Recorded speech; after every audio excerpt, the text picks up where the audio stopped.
In this episode, we shift our focus to a new way of learning from data known as parametric modeling. The simplest and one of the most powerful examples of this approach is linear regression. A linear regression model has two parameters, commonly called A and B. The parameter A is the intercept, or bias term, and B is the slope, or coefficient. Together they define a straight line of the form output equals A plus B times input. Using the interactive notebook linked in the description, you can manually adjust the values of A and B to see how the line moves and how these parameters affect the prediction. Now that we understand the idea behind linear regression, our next task is to find a method to determine the best values of A and B. Scikit-learn's linear regression model does exactly this. It searches for the values of A and B that minimize the root mean squared error, the same error metric we've used in the previous episodes. Let's begin by importing the dataset using pandas, just like we've done throughout this series,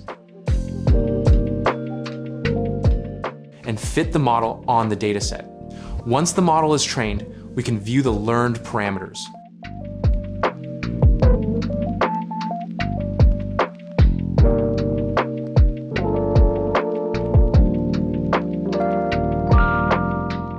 For this dataset, the intercept is approximately 11.26, and the slope is 3.51. Using this trained model, we predict the stopping distance for a vehicle traveling at 33.5 miles per hour.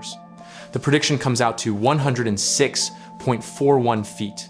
To estimate how accurate the model is on unseen data, we use cross-validation, which you've already seen in the cross-validation episode.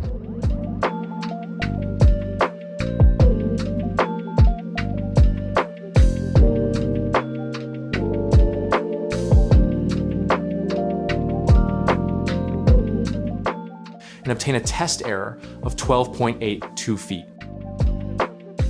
Compared to the KNN and Decision Tree models we've tested, linear regression may seem rigid because it can only draw straight lines.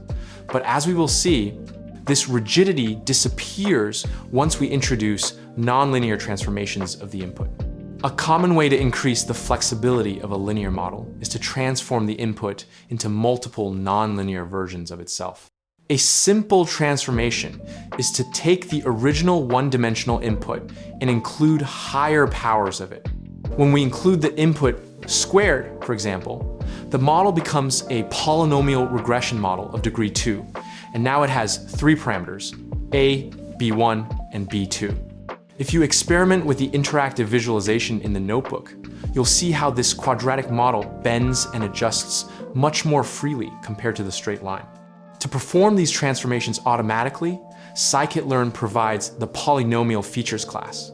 This method takes a degree as an argument and generates new columns by raising the input to all powers up to that degree.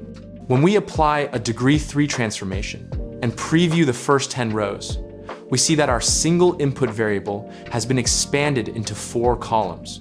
The first column contains only ones corresponding to degree 0.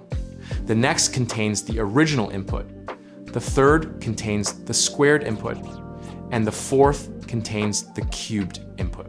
Instead of manually transforming the data and then training the model, scikit-learn allows us to combine both steps using a pipeline.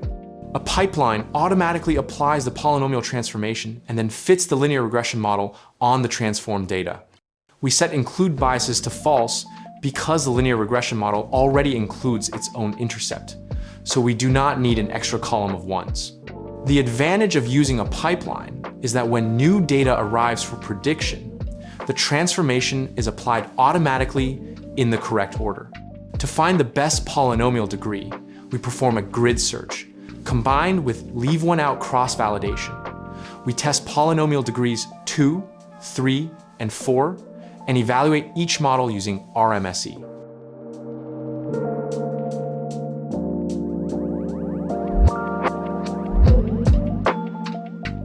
The best performing model turns out to be the degree 2 polynomial, with an RMSE of 9.77 feet, which is the lowest we have obtained so far across all models in this series.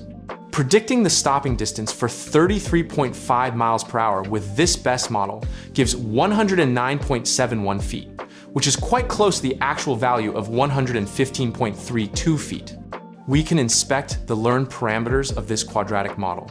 The intercept is 8.43, and the coefficients for the first and second degree terms are 0.5 and 0.08, respectively.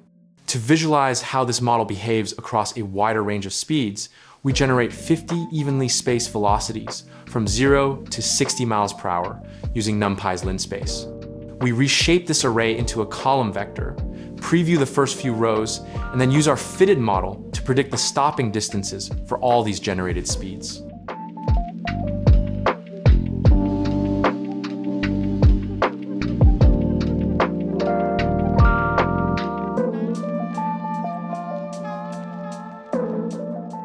Finally, we create a plot showing both the training data points and the predicted curve from the polynomial regression model. What we see is a smooth curve that follows the overall trend of the data without being overly sensitive to noise or outliers. Unlike KNN and decision trees, the polynomial regression model can also extrapolate beyond the training range, making reasonable predictions even for speeds not present in the dataset. In the next episode, we will explore support vector machines and how they make use of implicit transformations.